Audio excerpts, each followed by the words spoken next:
Wow. Soyez vraiment les bienvenus, encore une fois. Wow. Merci Seigneur. On est tellement bénis, en tout cas, de vivre l'Église. Ok? De vivre l'Église qui a une famille. Et ensemble, on vient dans la présence de Dieu où on le loue ensemble et on l'adore ensemble. C'est un privilège et vraiment une grâce. Et quand on vient dans la maison de Dieu, en fait, le dimanche, pas que le dimanche d'ailleurs, on vient rendre culte. Ok? C'est-à-dire qu'on vient avec l'attitude de donner. Le dimanche, on vient avec l'attitude de rendre un culte agréable à Dieu. Ok? Et c'est un privilège vraiment, bien sûr, à la maison, je suppose, et j'espère que chacun le fait, où on loue Dieu, où on adore Dieu. Mais lorsqu'on est ici, ensemble, c'est une adoration, qu'on appelle ça une adoration, une louange corporative. C'est-à-dire une famille qui se retrouve. Alors, vous voyez très souvent, dans chacune de nos familles, de nos petites familles, on a l'habitude de manger. On a l'habitude de se faire des repas, etc.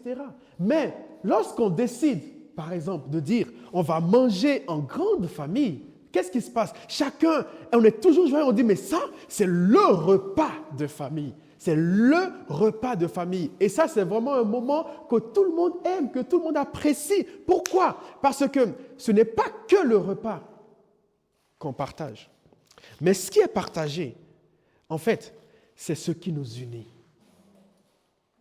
Nous sommes unis parce que nous sommes une famille. Et donc, vraiment, nous sommes là ce matin parce que nous sommes une famille. Parce que Dieu a permis que nous puissions être une famille. Une famille. Wow! Et c'est toujours vraiment un grand privilège de louer ensemble. Et quand on vient le dimanche, Dieu a toujours une parole pour nous. Donc vous vous imaginez, c'est que nous on vient pour donner, pour rendre culte. Mais Dieu, lui, qu'est-ce qu'il fait? Il vient, il nous bénit en retour. Amen. Est-ce qu'il y en a qui s'attendent à être bénis encore ce matin? Amen. Par la parole de Dieu? Amen. En tout cas, moi, je m'attends à être béni. Je ne sais pas pour vous, mais moi, je m'attends à être béni ce matin. Amen.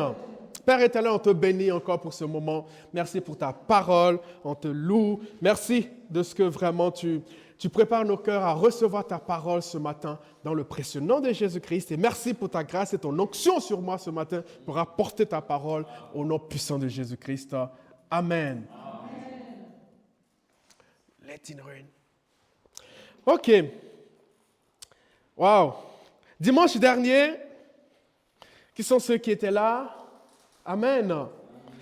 Donc, dimanche dernier, on a parlé de quoi? Du coup, ceux qui étaient là dimanche dernier, on a parlé de quoi?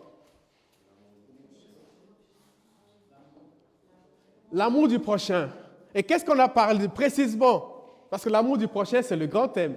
On a abordé quoi comme point précis dans l'amour du prochain? Pourquoi aimer son prochain? Yes. Donc, OK. Donc, dimanche dernier, on a continué le thème qu'on vient de commencer, qui est aimer son prochain. Parce qu'on a vu ensemble aimer Dieu, on a vu s'aimer soi-même. Et on est en train de voir aimer son prochain. Et dans la notion d'aimer son prochain, on s'est dit, mais ce serait très bien, pas mal, de se poser la question de savoir pourquoi aimer son prochain. Et donc, par rapport à ça, on a donné 2 raisons, la dernière fois, on a donné 2 raisons pour aimer son prochain. La première raison, c'est quoi? Oui. Amen. C'est l'inverse, sœur Annie. C'est-à-dire, en aimant son prochain, on aime Dieu. Merci, sœur Annie. Vous avez compris? Donc, la première raison qui nous motive, qui devrait nous motiver à aimer notre prochain, c'est que en aimant notre prochain, en fait, on est en train d'aimer Dieu. Parce qu'on a pris le verset qui nous dit « Personne n'a jamais vu Dieu. Si nous nous aimons les uns les autres, Dieu demeure en nous et son amour est parfait en nous. » Et l'apôtre Jean continue en disant « Si quelqu'un dit « J'aime Dieu » et qu'il haïsse son frère, c'est un menteur. Car celui qui n'aime pas son frère qu'il voit, comment peut-il aimer Dieu qu'il ne voit pas? Et nous, et c'est là, c'est super important, et nous avons de lui ce commandement, que celui qui aime Dieu aime aussi son prochain. Donc là, on voit que aimer son prochain, ce n'est pas une option. Pas du tout une option. Et ensuite, on continue. On a vu, par rapport à cette première raison, que aimer son prochain, c'est aimer Dieu. Et on a vu aussi dans Matthieu 25, à partir du verset 37, où c'est écrit, les justes répondront, Seigneur, quand t'avons-nous vu avoir faim? Et t'avons-nous donné à manger? Ou avoir soif? Et t'avons-nous donné à boire? Quand t'avons-nous vu étranger? Et t'avons-nous recueilli? Ou nus?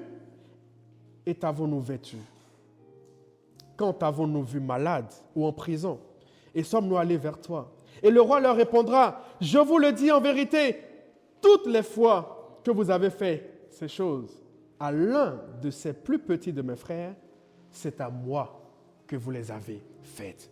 Et là, ce verset-là nous montre clairement que lorsqu'on aime notre prochain, nous sommes directement en train d'aimer Dieu. Donc, on ne peut pas dire, Seigneur, je t'aime. Oh, j'aime Dieu. Et négliger notre prochain qui est juste à côté. Qui est juste à côté. Alléluia. Et deuxième raison, on a vu que aimer son prochain, c'est quoi? Deuxième raison, donc la première raison, c'est qu'en aimant son prochain, on aime Dieu. Et la deuxième raison, c'est quoi? En aimant son... Oui? On suit les pas de Jésus. Merci, Patricia. C'est-à-dire qu'en aimant son prochain, en fait, on suit exactement les pas de Jésus. Et comme on suit les pas de Jésus, nous sommes les suiveurs de Jésus. Et les suiveurs de Jésus, on les appelle les disciples. Donc, en fait, en aimant son prochain, nous devenons un bon disciple. Parce qu'un disciple ne peut pas dire « Jésus, je t'aime, mais je n'aime pas mon prochain ». C'est juste pas possible. Et Jésus lui-même, donc on a pris le passage Jean 13, 34, où Jésus lui-même dit « Je vous donne un commandement nouveau.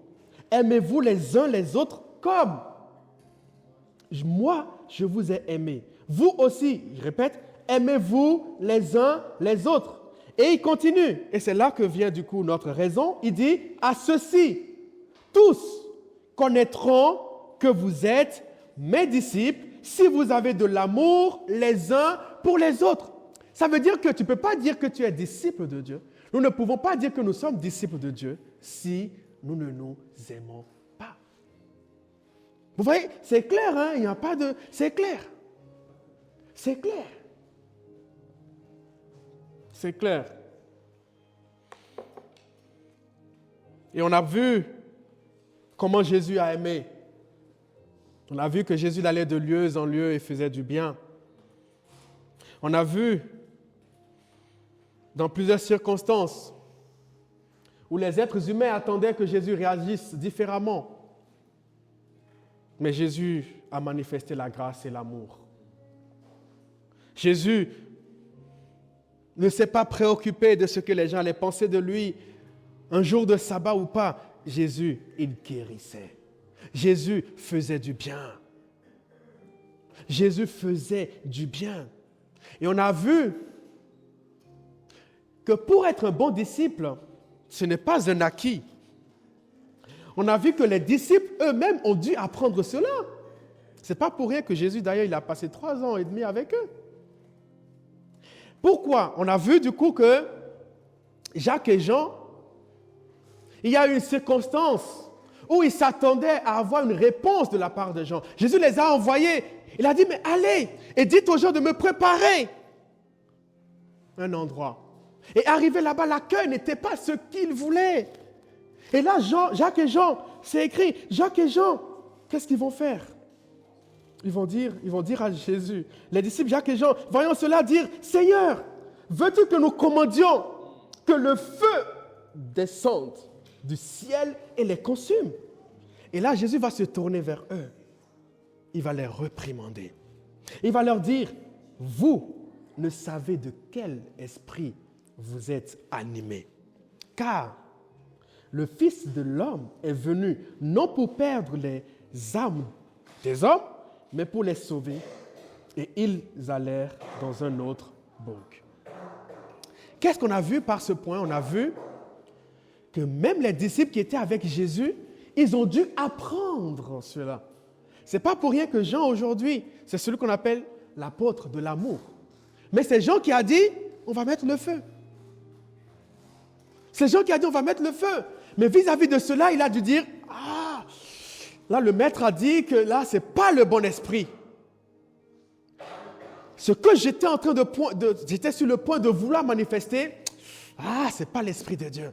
Alors maître, s'il te plaît, aide-moi désormais à manifester uniquement ce que ton esprit me demande. À manifester uniquement ce que le bon esprit, parce qu'il dit, mais vous ne savez pas de quel esprit. Mais c'est quoi le bon esprit? C'est l'esprit de Dieu. Jésus, lui, il leur disait, les amis, moi je suis animé d'un esprit qui se manifeste différemment de ce que vous venez de dire. Et quel est l'esprit qui animait Jésus, qui anime Jésus? C'est le Saint-Esprit. C'est le Saint-Esprit. Et vous allez voir dans la suite de ce message, nous allons voir ensemble du coup ce que le Saint-Esprit fait et comment le Saint-Esprit nous emmène à aimer. On va voir ça par la suite. OK? Amen. Jusque-là, ça va? Amen. OK. Et ensuite, voilà, on avait expliqué un point très important, que le souci de Jésus, c'est que Jésus était conscient qu'il est venu emmener une autre façon de vivre. Une autre façon de vivre. Jésus était conscient de cela. Quelle est la façon de vivre de Jésus? C'est d'aimer. Jésus était conscient que, alors qu'il était sur terre, tout autour de lui, il a vu très peu d'amour. Et Jésus est conscient que quand il va partir physiquement, que va-t-il rester sur terre? Est-ce que les gens vont continuer à se haïr comme auparavant? Raison pour laquelle le plus grand souci de Jésus a été de former les disciples qui, quand Jésus va partir, vont pouvoir prendre la relève et puis ensuite faire quoi? Diffuser le parfum de l'amour de Christ. Raison pour laquelle j'ai envie de te dire, Jésus compte sur toi, Jésus compte sur moi pour manifester son amour. Il compte sur nous. C'est nous qui sommes ici-bas sur terre. Jésus physiquement, il n'est plus là. Ça va? Tout le monde est d'accord avec ça? Mais Jésus savait, il savait les choses, que le monde a besoin d'amour. Et il sait que pour cela, il faut former, il faut montrer. C'est pour ça qu'il a dit, aimez-vous les uns les autres comme moi, je vous ai aimé. Une chose que j'aime beaucoup avec Jésus, c'est quoi? Il ne nous demandera jamais de faire quelque chose que lui-même n'a pas fait. Jamais. Jamais. Il te demande de sacrifier. Quoi? Pour lui. Il te demande de tout lâcher pour lui. Il te demande quoi? De donner ta vie pour lui. Il peut te dire, comme moi, j'ai donné ta vie pour toi. Il peut dire, lâche ton privilège que tu as. Lâche ce que tu crois être un privilège. Lâche tout ça pour moi. Comme moi, j'ai quitté mon trône pour toi. Comme moi, je n'ai pas regardé comme une proie à arracher d'être égal à Dieu. Mais j'ai accepté de venir ici-bas pour toi. Donc Jésus, à chaque fois, nous demande de faire des choses que lui-même, il a faites.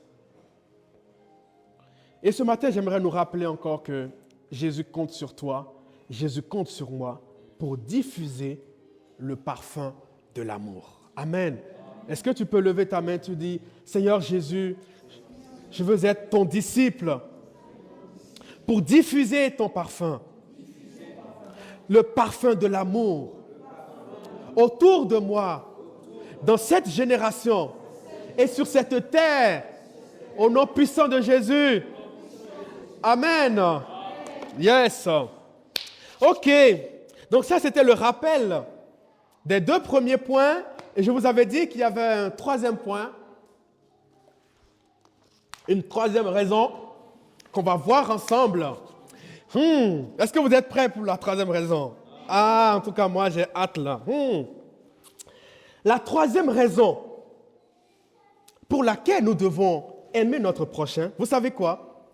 C'est que aimer notre prochain facilite l'exaucement de nos prières et permet la manifestation du plan de Dieu dans nos vies. Ah, mais comment, pasteur? On va voir cela ensemble. Et pour voir cela, on va parcourir tout un livre ensemble ce matin. On va parcourir le livre de Ruth. On va parcourir un merveilleux livre de 4 chapitres. On va voir ensemble, on va tirer de ce livre plusieurs points ce matin. Wow. Wow. Est-ce que vous êtes avec moi? Amen. C'est bon, tout le monde a son...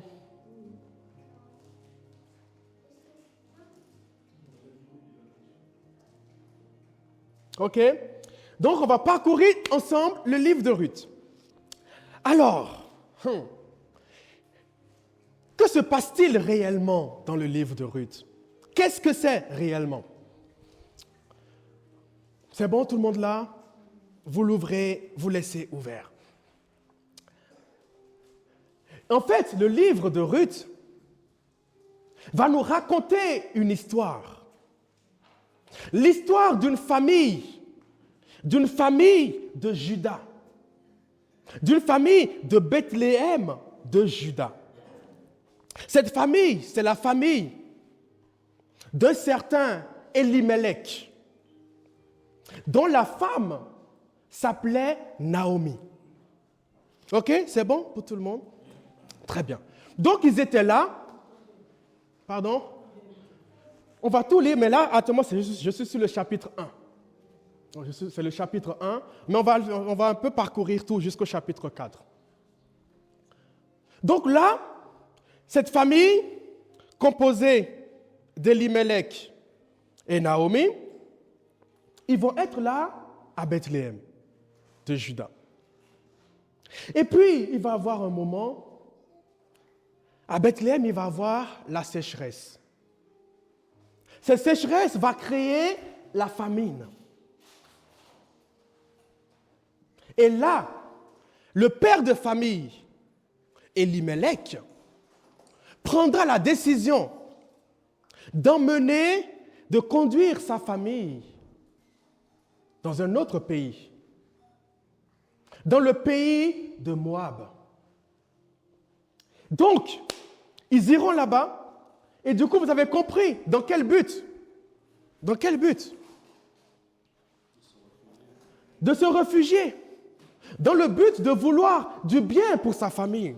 Dans quel but? Dans le but de pouvoir trouver à manger à sa famille. Puisque à Bethléem, il y avait la sécheresse, il y avait la famine. Et ça, on peut le voir tout de suite dans le chapitre 1. Tout de suite, verset 2. Le nom de cet homme, Elimelech, celui de sa femme Naomi et ses 2 fils, Machlon et Kiljon. Ils étaient Éphrasiens de Bethléem, de Juda. Et là, qu'est-ce qu'ils vont faire? C'est écrit, arrivés au pays de Moab, ils y firent leur demeure. Ils y firent leur demeure. Dans le but de trouver mieux. Bon, déjà, je fais une petite parenthèse. Il part avec sa famille, ses 2 enfants, à Moab, dans le but de pouvoir trouver mieux, et il quitte sa terre. Mais malheureusement, ce qui va se passer ne sera pas ce qu'il a prévu. Malheureusement, vous lirez avec moi au verset 3 du chapitre 1, Elimelech, mari de Naomi, mourut. Et elle resta avec ses 2 fils. Ah, mais comment ça se fait? Mais je me suis déplacé pour trouver mieux. Je me suis déplacé pour avoir plus de confort pour ma famille. Je me suis déplacé pour avoir à manger pour ma famille. Mais je ne savais pas que la mort m'attendait. Je ne savais pas que la mort m'attendait.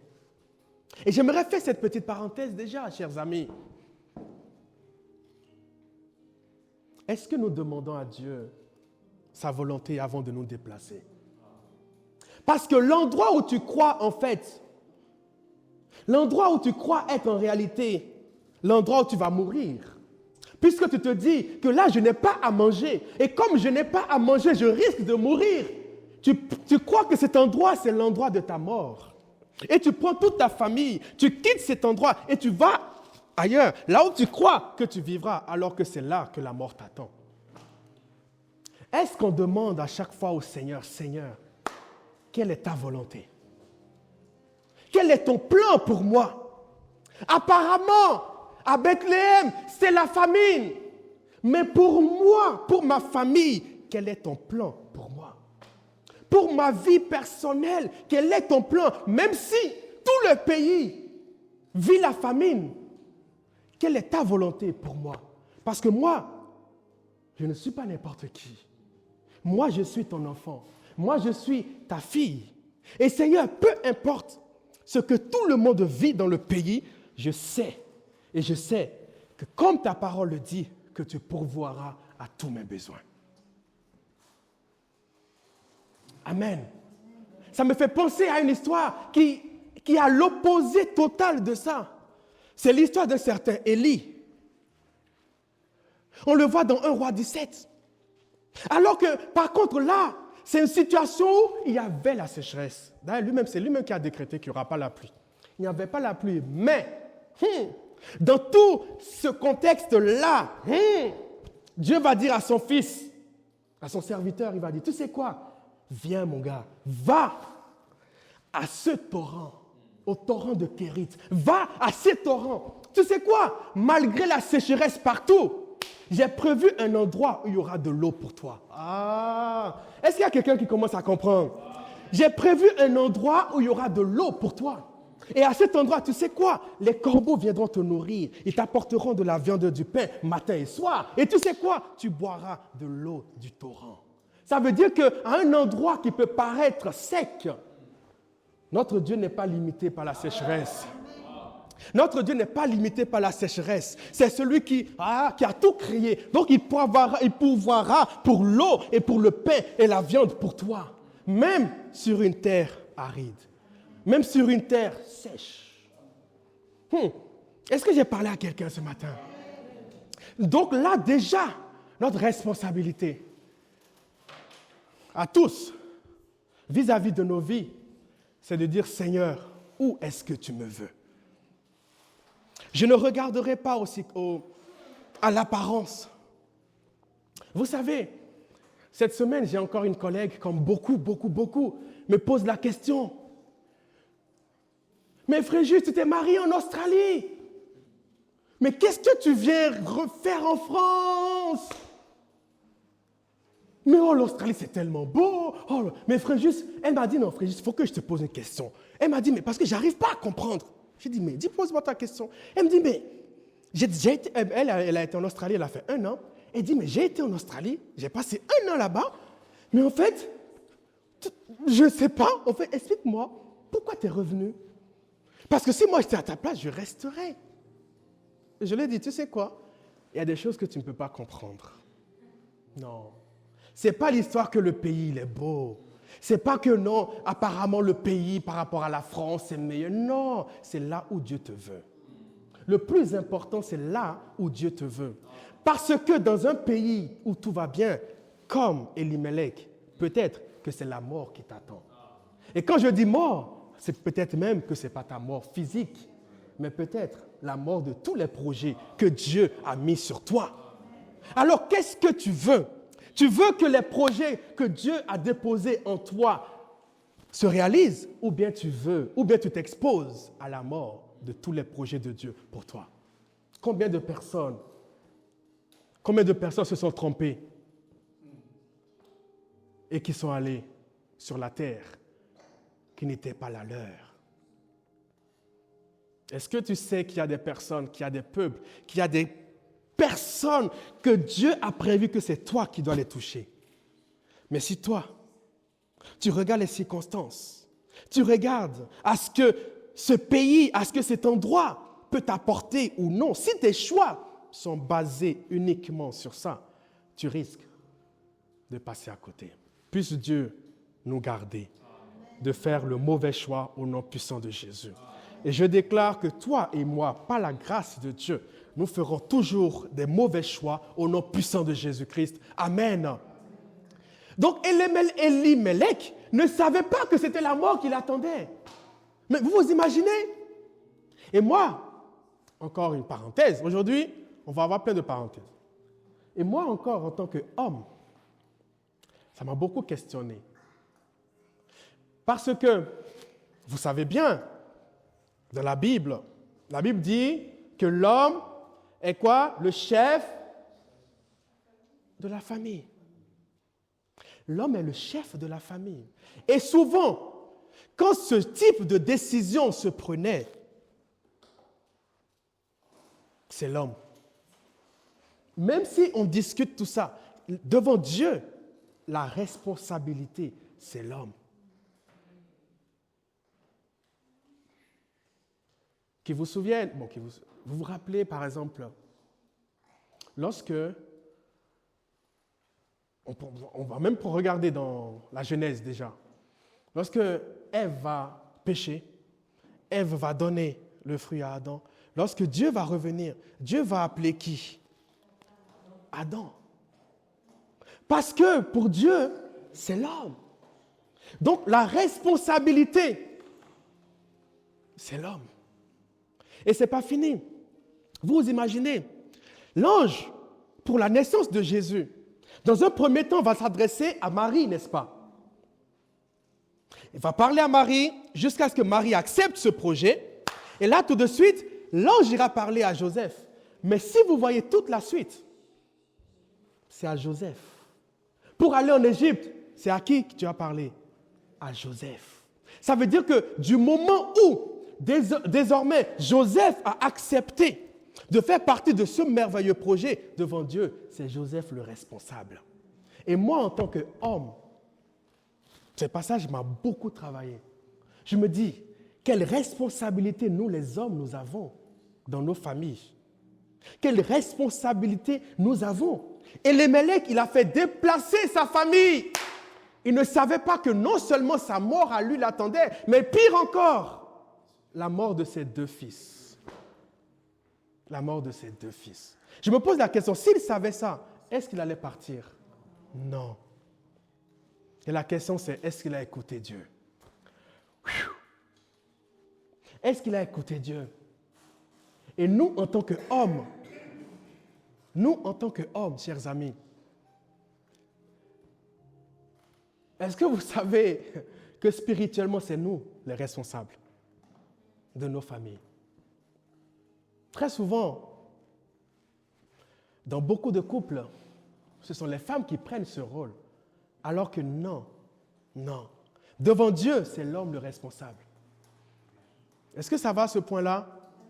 Est-ce que les femmes sont d'accord? Est-ce que les quelques hommes sont d'accord? Amen. Mais ce n'est pas facile. Hein? Ça veut dire que c'est à nous. Ce n'est pas facile. Mais c'est à nous de nous tenir. Allez, je prends un exemple. Seigneur. OK. Je prends un exemple. OK? Lorsque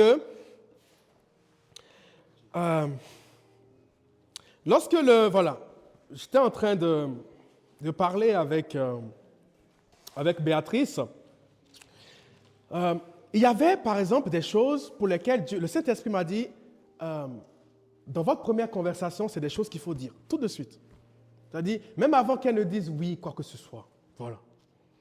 Voilà. Genre, je ne sais pas encore pasteur, genre, est-ce que tu es prête à épouser un pasteur?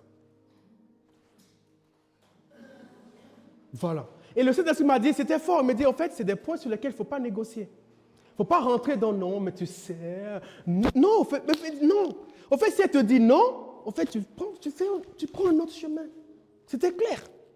Donc, je lui ai dit, écoute, est-ce que tu serais prête à épouser un pasteur? Et là, elle me dit, bon, écoute, je n'avais pas pensé, mais pourquoi pas? Ah, ok. Donc déjà, très bien. Et ensuite, l'autre chose, c'est que, moi, je savais que pour un temps, ma place, elle est en France. Tu peux monter, descendre, tout ce que tu veux. Je sais et je savais que ma place, pour un temps encore, c'est en France. Donc, pareil, j'ai dit, bon, ok, écoute, tu es, dans un beau pays, et puis, voilà, est-ce que tu serais prête à revenir en France? Et là, c'était autre chose comme réponse, par contre. Là, elle a dit, mais... c'est pas facile, hein? Elle m'a dit, écoute. Et là, c'est ça ce qui est intéressant. C'est que elle a des amis, elle a des sœurs, elle a beaucoup de familles au Canada. Elle m'a dit, mais tu sais quoi? On peut choisir un lieu pas trop loin de l'Australie finalement. En fait, on va choisir un lieu presque neutre, le Canada. J'ai dit, en fait, moi, l'histoire, c'est pas l'histoire du Canada, c'est pas l'histoire d'un autre pays, c'est pas ça. C'est que moi, je sais dans mon cœur que peu importe ce qui se passe en France, peu importe comment la France regresse, dégraisse, digresse, tout ce qui se passe, je sais que ma place pour cette saison, elle est en France. Donc, je lui ai dit à un moment, j'ai dit, écoute, je suis désolé de te dire ça, mais moi, voilà ce que Dieu me dit. Et si tu es la femme de ma vie, c'est que tu dois me suivre. Si tu n'es pas la femme de ma vie, là, voilà. Et puis, j'ai laissé. Mais le truc, c'est quoi? C'est que pour moi, personnellement, ça a été dur. Ça a été dur dans la mesure où je la voyais, elle m'aime, elle est, voilà, mais en même temps, je la voyais en train de dire, mais ça va pas être facile, je vais tout lâcher ici, etc. Mais moi, je dis, peu importe, je suis désolé, ma place, elle est ici. Et si tu es la femme de ma vie, ta place aussi sera près de ton mari, et c'est ici. Ok. Et je pense même, on a eu un temps où j'ai dit, prends le temps de réfléchir. Prends le temps de réfléchir, parce que moi, c'est clair. Et elle a pris le temps de réfléchir, et par la grâce de Dieu, ce qui est bien, waouh, C'est que Dieu a mis sur son chemin des personnes qui vont la conseiller, qui vont l'encourager, jusqu'à ce qu'elle rentre vraiment dans cette révélation-là, petit à petit, petit à petit. Mais je lui ai laissé le temps. Je lui ai laissé le temps. Et tout ça pour dire quoi? Si je ne savais pas, en vrai, ce que Dieu voulait pour moi, aujourd'hui, je ne serais pas là. Je serais déjà au Canada, je serais déjà ailleurs, ou même en Australie carrément. Vous voyez ce que je veux dire ou pas? Raison pour laquelle c'est super important. OK? Très bien. Je ferme cette parenthèse-là. OK? Et il n'y a pas beaucoup d'hommes. Ouais, c'est dommage. Mais bon, il y a le frère Angelo qui n'est pas marié encore, mais il est fiancé, hein, Angelo. Hein? Il ne répond pas. Hein? Non, mais c'est bien, le frère Angelo, il aime Dieu, donc il va faire le bon choix. Et puis c'est ça. Mais ce qui est aussi important, c'est que nous, les hommes, parfois, on veut aller trop vite, mais il faut aussi laisser le temps à la femme de réfléchir. De réfléchir. Et ça, c'est un truc très important.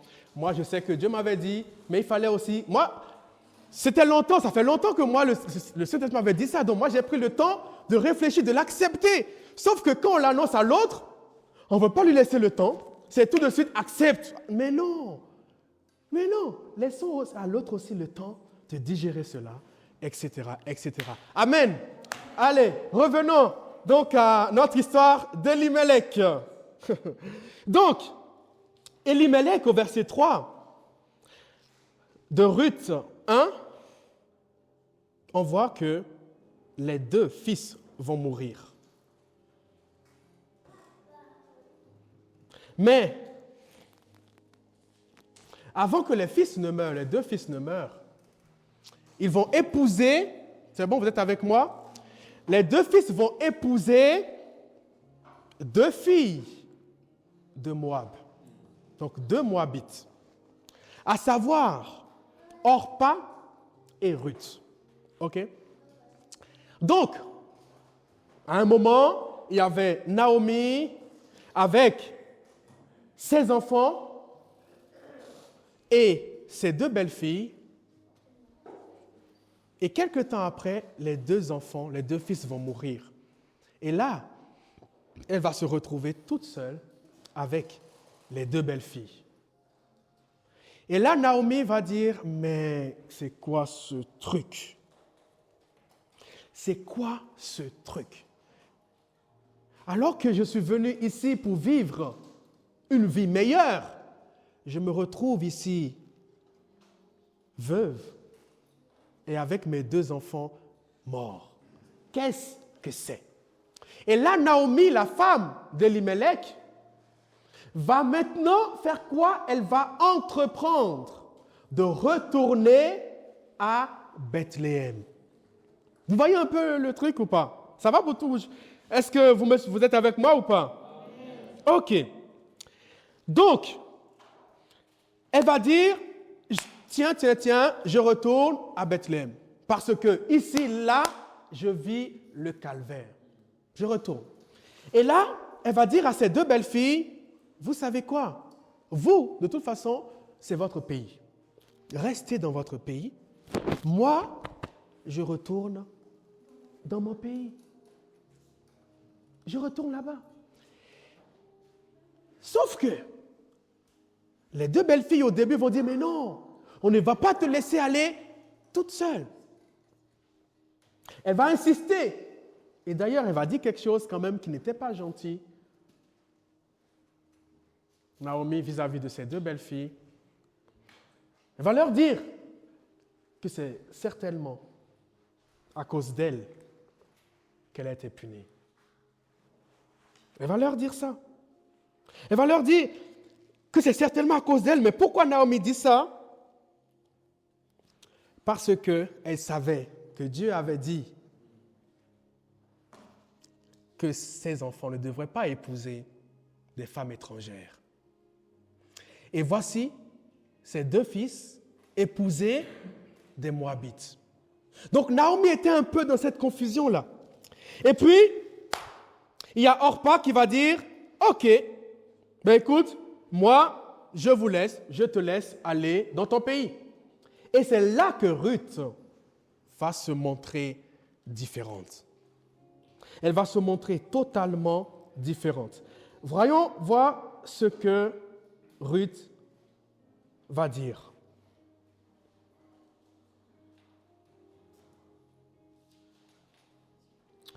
Alors, regardez au verset 16 ce que Ruth dira.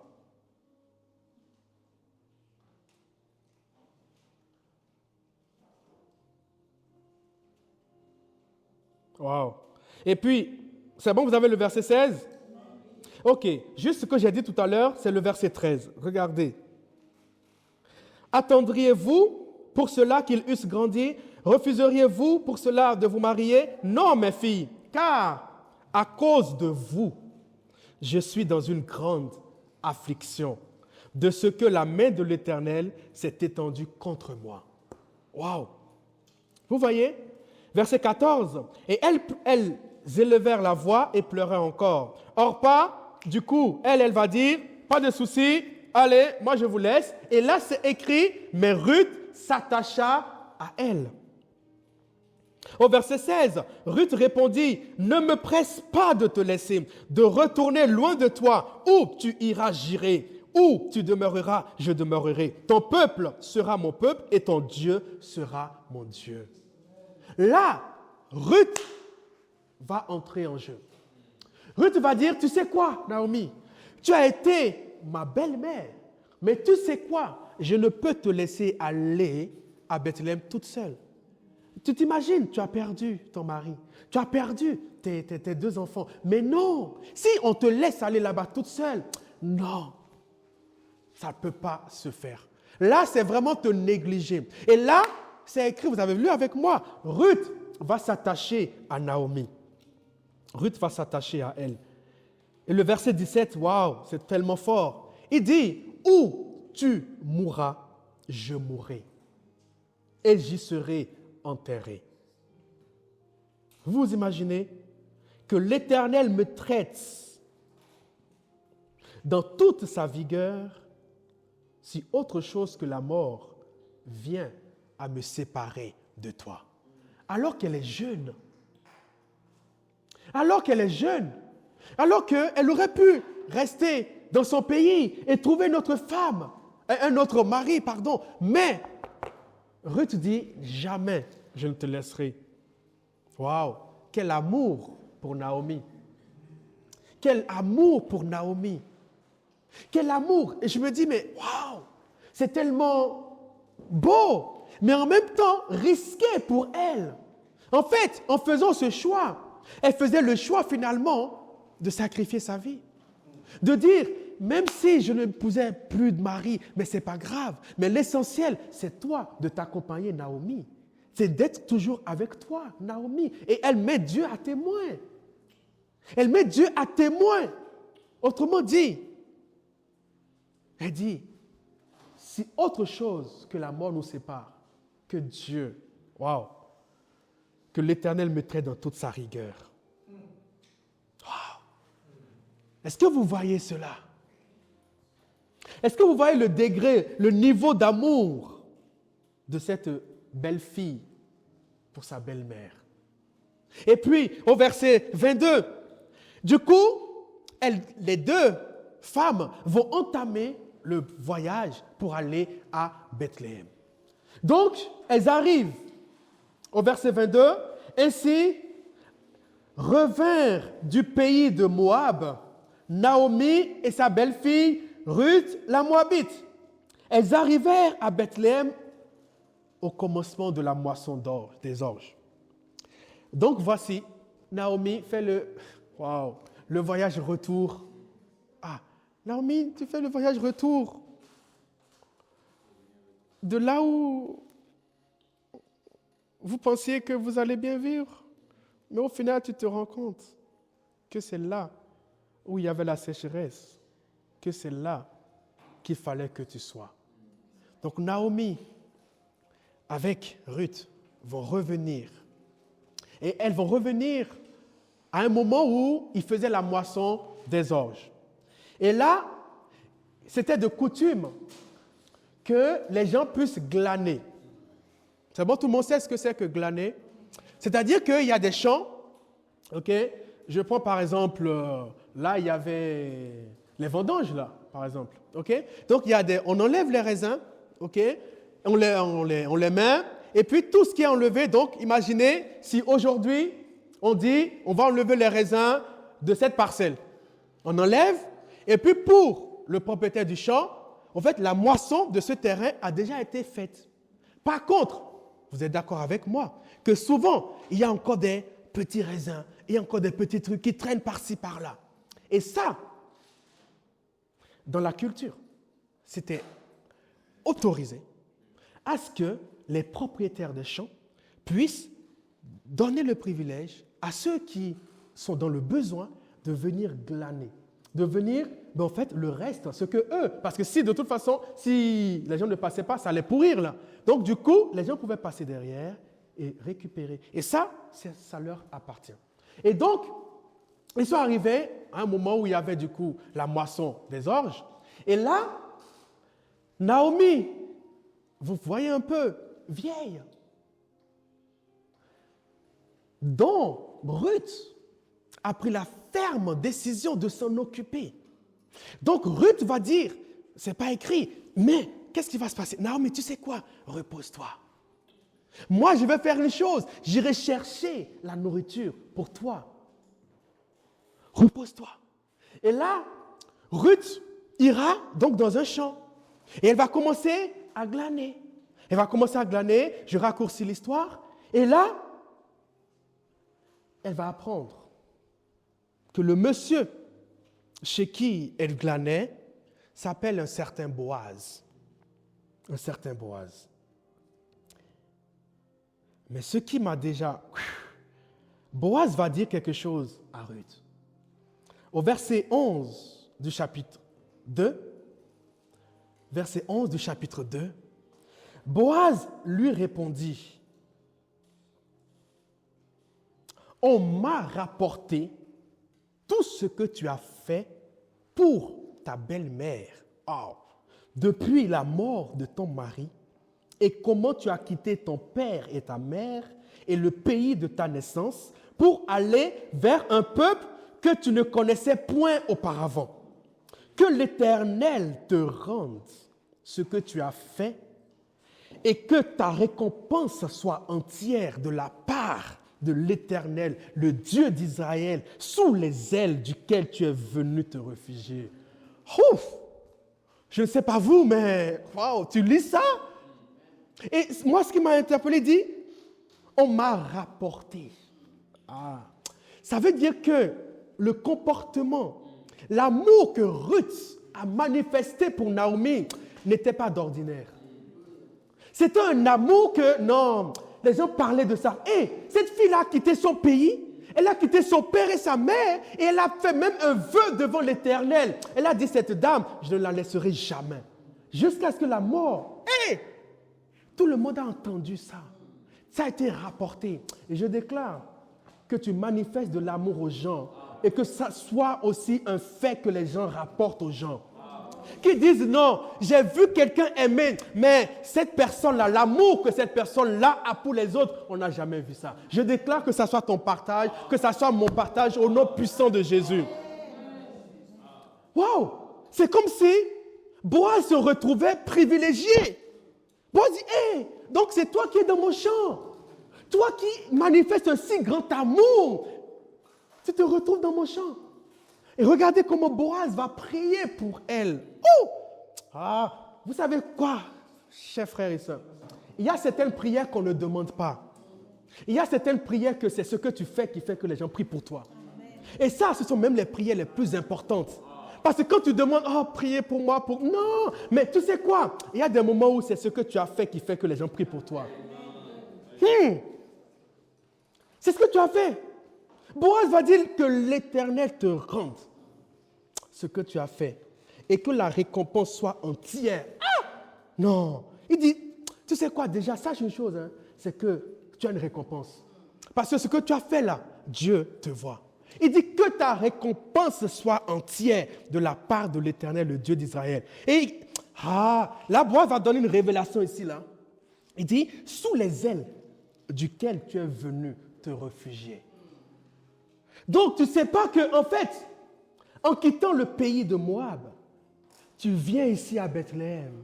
Et tu sais quoi? Tu te réfugies sous les ailes de l'Éternel. Et puis, je sais une chose, c'est que l'Éternel, c'est celui qui aime ses enfants. Je sais une chose, c'est que l'Éternel, c'est celui qui pourvoit aux besoins de ses enfants. Je sais une chose, c'est que l'Éternel, c'est un bon père. Je sais une chose, c'est que l'Éternel, c'est celui qui sait mieux prendre soin de ses enfants. Tu sais quoi? Tu ne manqueras de rien. Ouf! Tu ne manqueras de rien. Tu ne manqueras de rien. Chers frères et sœurs, est-ce que nous sommes conscients que nous nous réfugions sous les ailes de l'Éternel? Est-ce que nous sommes conscients que lorsque nous sommes dans la présence de Dieu, que peu importe les circonstances, en fait, est-ce que tout le monde voit l'image de l'aile? Donc se réfugier, c'est-à-dire les ailes de l'Éternel sont là, toi tu es en dessous, peu importe qu'il vente, ou qu'il neige, qu'il pleuve, ou que le soleil soit très rayonnant, toi, ce qui te protège, ce sont les ailes du Père. Autrement dit, tu n'as pas à regarder aux circonstances. Tu n'as pas à regarder aux circonstances. Tu as juste à regarder, est-ce que tu es sous les ailes? Tant que tu sais que tu es sous les ailes de ton Père, sois rassuré. Sois rassuré. Ce matin, j'aimerais dire à quelqu'un, sois rassuré. Es-tu sous les ailes du Père? Toujours, nous devons chercher à nous réfugier sous les ailes du Père. Boaz va faire cette prière. Boaz va faire ça. Mais, waouh, Dieu, il est trop, wow, merci Seigneur. Naomi va vivre ça. Ruth va vivre ça. Ruth vient, elle revient à la maison. Elle revient à la maison et elle va dire à Naomi chez qui elle avait glané. Mais ce qui m'a touché aussi, vous savez quoi? Au verset 18, non, franchement, Ruth? Est-ce qu'il y a une personne qui s'appelle Ruth ici? Non. Non, quand on médite ça, non, regardez, au verset 18. Si vous lisez, en fait, les versets précédents, en fait, on lui avait donné à manger, à elle. Mais ce qui va se passer, c'est que c'est écrit, elle va garder le reste de la nourriture pour sa belle-mère. Ça veut dire que Ruth était réellement sortie dans cette optique, dans cette perception, avec cette motivation de pouvoir apporter à manger à sa belle-mère. Donc, elle va dire, belle-mère, je suis allée glaner chez un certain Boaz. Mais d'ailleurs, avant de parler de ça, belle-mère, il faut que tu manges. Voici la nourriture que je t'ai apportée. Ensuite, ce que j'ai glané, on va cuisiner ça après. Mais pour le moment, mange. Waouh, quel amour. Quel amour. Quel amour. Et là, la belle-mère va dire, ah bon, tu as glané chez qui? Elle dit chez Boaz. La belle-mère dit, cette affaire-là devient intéressante. Elle devient intéressante, cette affaire-là. Oui. Elle dit, mais est-ce que tu sais qui est Boaz? Elle dit, mais non, moi je viens d'arriver, je ne connais personne ici. La belle-mère dit, tu vois le Boaz là, en question là, il a le droit de rachat sur nous. Ça veut dire quoi?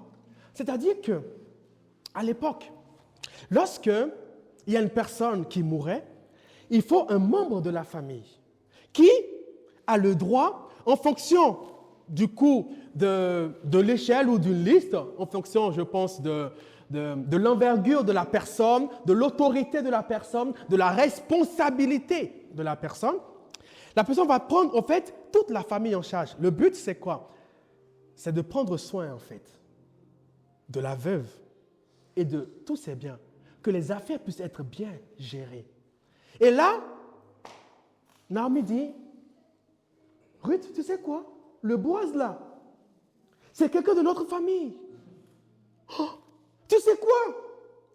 Il a le droit de rachat sur nous. Et là, j'aime beaucoup Naomi. Naomi va dire, tu sais quoi? Naomi, tout de suite, Naomi a capté le truc. Naomi a compris le truc, elle a dit, ah, ok. Non. Là, c'est bon. C'est bon.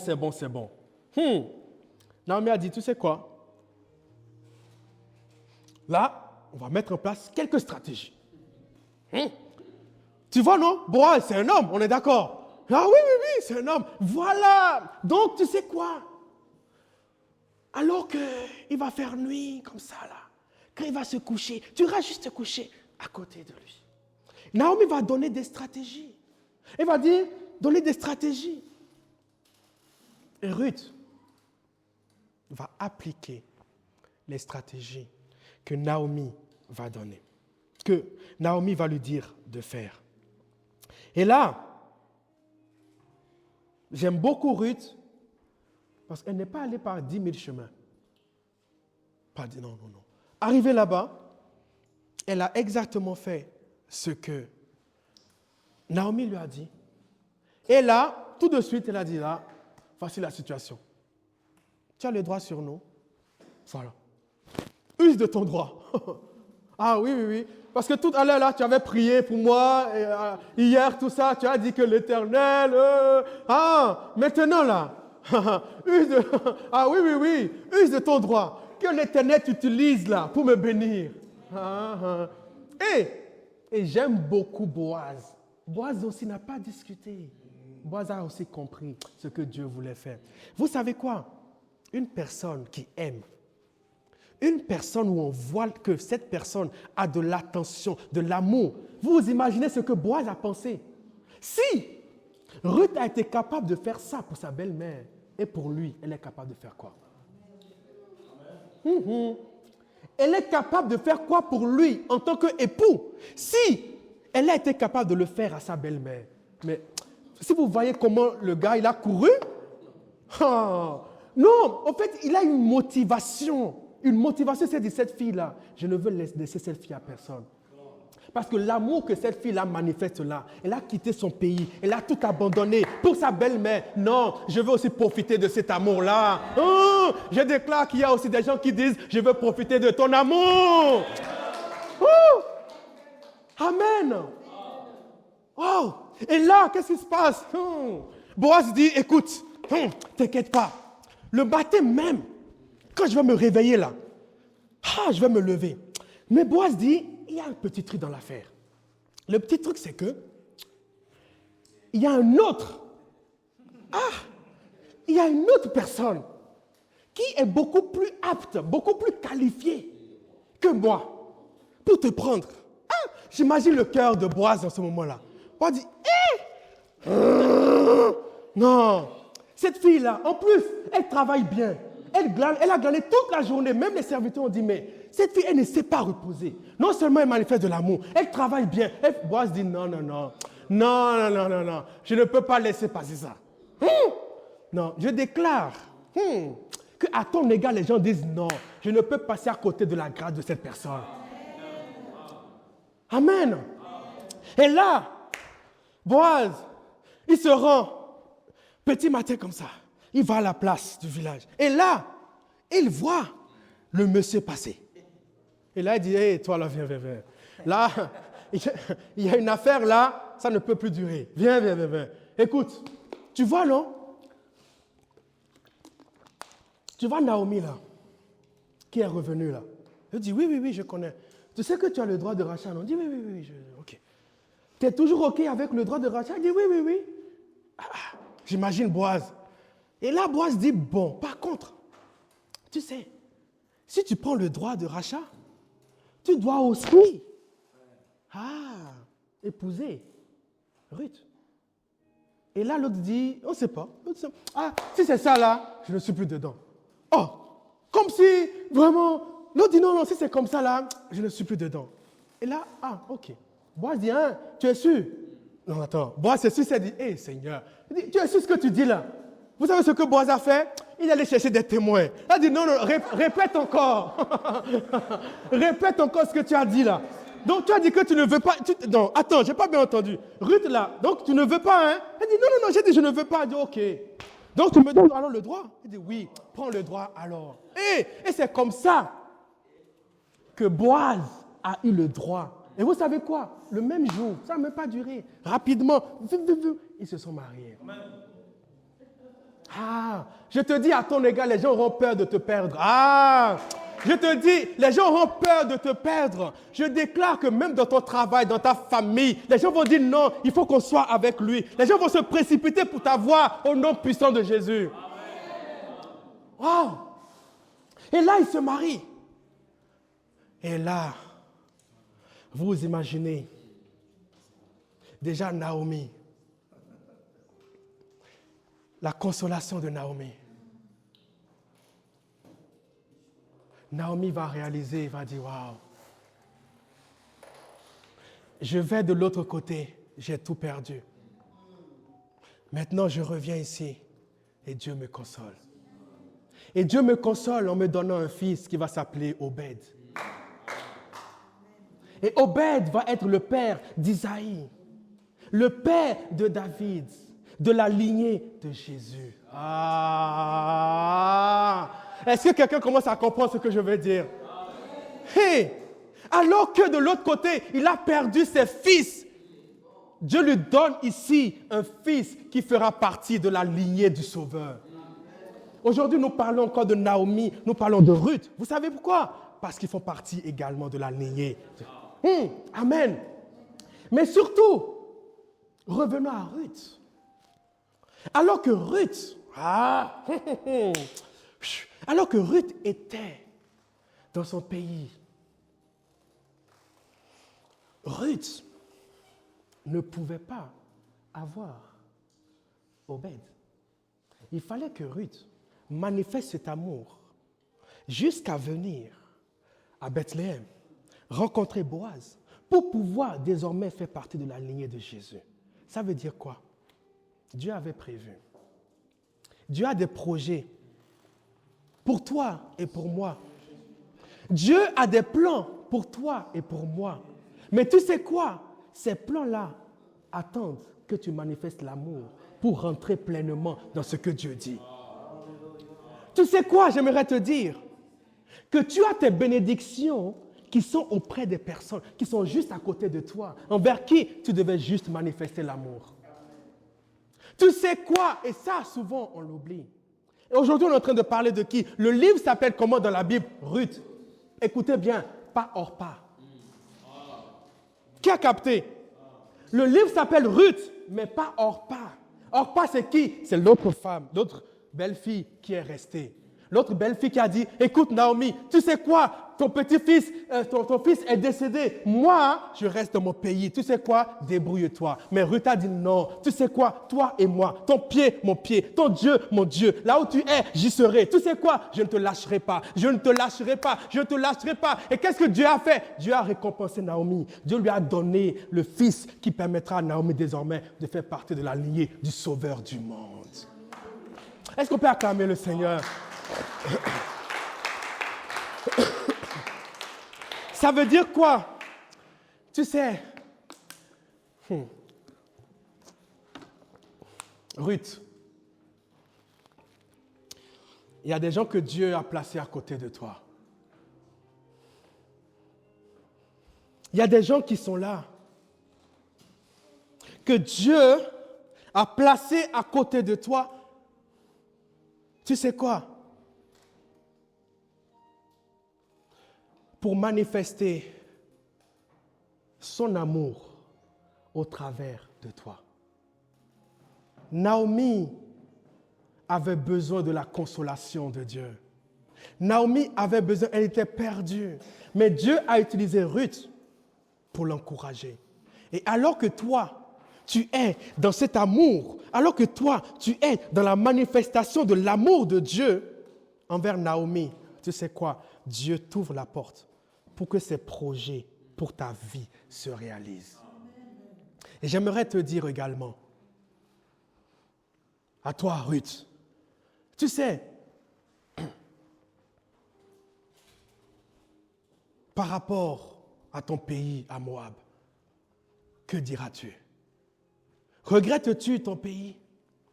Regrettes-tu ce que tu avais avant? Regrettes-tu cela? Non. Et parfois, il y a des choses que tu perds dans la vie. Et Dieu te dit ce matin, ne regrette pas. Dieu te dit ce matin, ne regarde pas en arrière. Parce que tu sais quoi? J'ai prévu le meilleur pour toi. Dieu te dit, Ruth, tu sais quoi? Sois juste là où moi je veux que tu sois. Hier, ton mari est mort. Tu sais quoi? Ne reste pas dans le deuil éternel. Mais Ruth, tu sais quoi? Prépare-toi, il y a un Boaz qui t'attend. Tu dois te parfumer, Ruth. Tu dois être prêt parce qu'il y a un Boaz qui t'attend. Hier, on ne nous parle pas des enfants de Ruth avec les enfants de Naomi. C'est bon? On ne parle pas de leurs enfants à Moab. Ruth, peut-être que tu n'as pas eu d'enfant à Moab, mais tu sais quoi? Un enfant t'attend à Bethléem. Un enfant t'attend à Bethléem.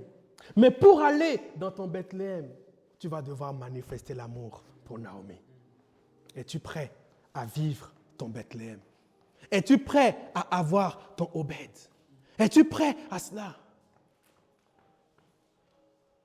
Aimer son prochain nous ouvre grand la réalisation des projets de Dieu pour nos vies. Est-ce que c'est ton souhait? Est-ce que tu veux vivre la manifestation des projets de Dieu? Un jour, une personne m'appelle, me dit, Fréjus, écoute, j'ai besoin de toi. Je dis, ah oui, j'ai besoin de ton conseil, il faut que tu m'aides à aller acheter un ordinateur. J'ai dit, d'accord, on y va quand? La personne me dit, ok, on est allé là-bas, dans une boutique. La personne me dit, quel ordinateur tu me conseilles? Donc j'ai montré l'ordinateur, tout ça, tout ça. La personne prend l'ordinateur. Et là, la personne se tourne vers moi et dit, mais et toi? Si tu voulais acheter l'ordinateur pour toi, tu allais choisir quoi? J'ai dit, non, moi, ton modèle là, pour moi, il est trop grand pour moi. Moi, je préfère un modèle plus fin, plus tout ça. La personne se tourne et dit, ok, tu le prends. Je dis, hein? Il dit, non, tu le prends. On passe à la caisse. Et j'ai pris l'ordinateur comme ça. Alors que Dieu savait que j'avais besoin d'un ordinateur. Mais il fallait que je réponde à la personne en disant, je viens t'aider à choisir ton ordinateur. Et c'est dans cette boutique que la personne m'a offert mon premier Mac. Tout simplement. Tout simplement. Ça veut dire quoi? Il y a parfois ta bénédiction qui est juste, qui attend que tu répondes par l'amour que tu as pour les gens. Est-ce que tu réalises ça? Est-ce que nous réalisons cela? Est-ce qu'on peut prier? Baissons la tête ensemble. Baissons la tête. Alléluia. Alléluia. Tu sais quoi? On va prier. On va prier pour que Dieu nous aide à faire les bons choix. On va prier pour que Dieu nous aide à être là où il veut que nous soyons. Parce que là où Obed nous attend, c'est à Bethléem. Mais parfois, nous, on veut être à Moab. Prions pour que Dieu nous donne la sagesse divine d'accepter d'être à Bethléem. Ne pas regarder les circonstances, mais de se dire, je sais que c'est là où Dieu me veut.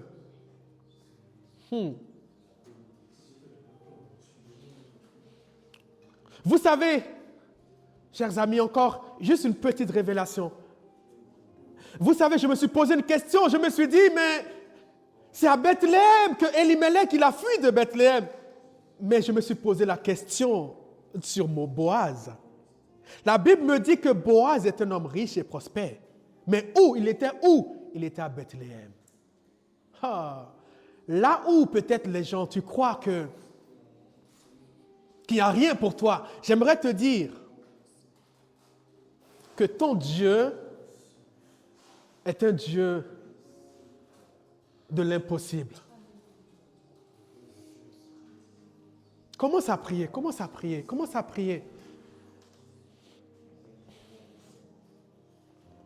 Cobra Shende Keyababa. Que ta présence en moi. Kibra Shende Keyababa. Koriababa. Commence à prier. Prions ce matin. Tu sais, une prière comme celle-là, c'est une prière que nous devons faire tous les jours. Seigneur, ce matin, qu'est-ce que tu veux que je fasse? Ce matin, Père, quel est ton choix? Tu veux que j'aille où? Qui est-ce que tu veux que j'appelle pour encourager ce matin? Père, conduis-nous là où tu veux, dans ta volonté parfaite, au nom puissant de Jésus. Papa, je te loue. Alléluia. Non, c'est que ta présence en moi. C'est le chant de la dernière fois, là. Oui, c'est ça. Alléluia. Alléluia. Ça, c'est les prières que Dieu agrée. Où on lui demande, Seigneur, aide-nous à te suivre.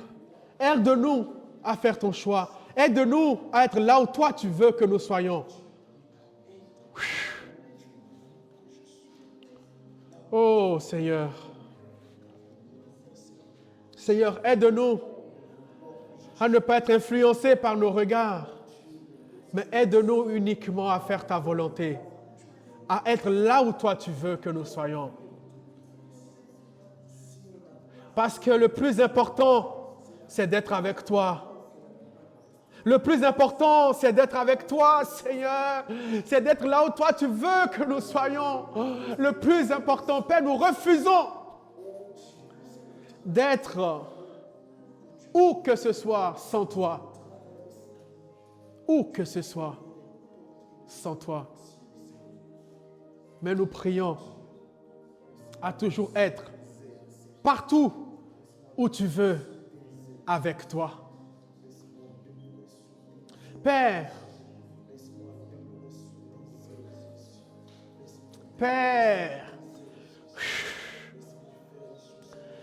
nous remettons maintenant peut-être des choses que nous avons perdues dans le passé. Des choses pour lesquelles souvent on revient encore, on dit mais si j'avais ça. Père, aide-nous à réaliser ce matin que tu as le meilleur pour nous. Aide-nous à réaliser ce matin que tu as le meilleur pour nous.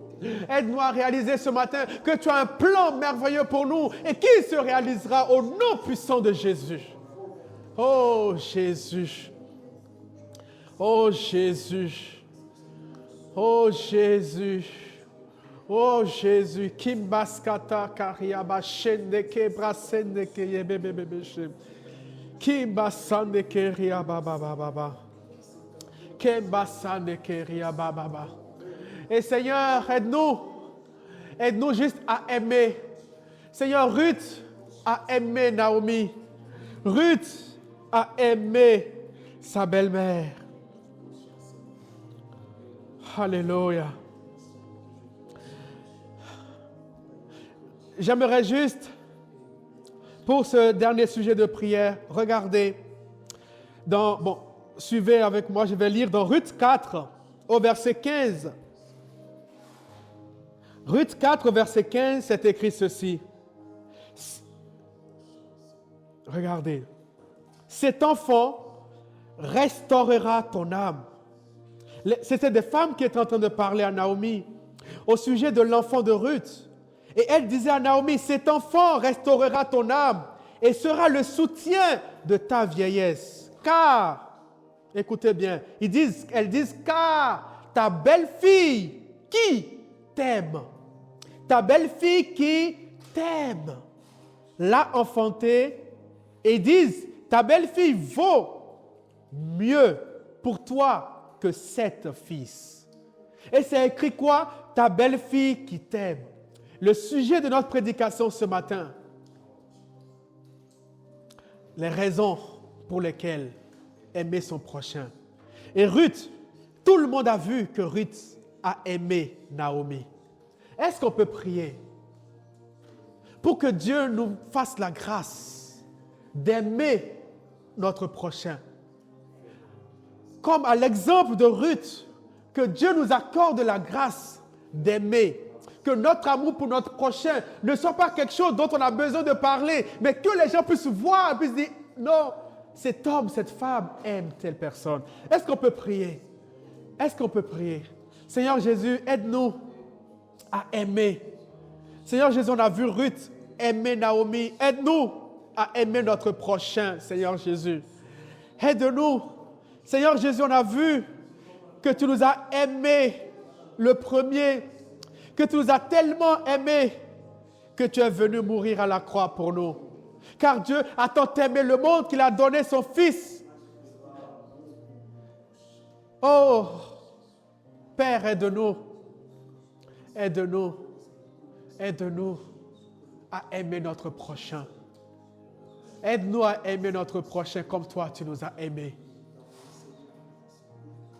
Sois béni, Père. Sois élevé, Papa. Sois élevé, Seigneur.